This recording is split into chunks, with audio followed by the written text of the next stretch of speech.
வசதி வாய்ப்பு இருக்கிறவங்க ஏதாவது ஒரு கருப்பன் கோவில்ல கத்தி, வெட்டருவா, வீச்சருவா தானம் கொடுக்கலாம்.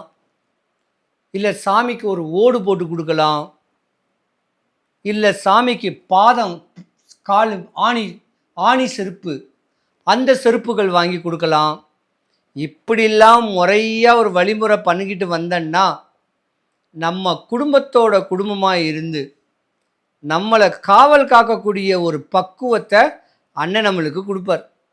உங்கள் வளர்ச்சிக்கு எவராது தொந்தரவு பண்ணியிருந்தாங்கன்னா அது ரிவேஸ் ஆகிடும்.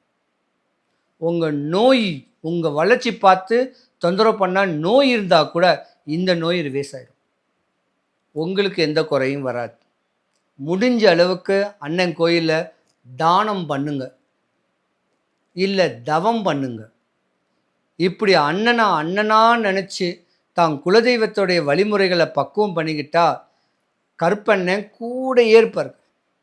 இந்த கிரகங்கள் எல்லாம் கோச்சாரத்தில் கோளாறாய் நிற்கும்போது காவலாய் வந்து காத்து கைமேல் பலன் கொடுக்கும் நம்ம அண்ணன் கருப்ப அண்ணன் போற்றி போற்றி.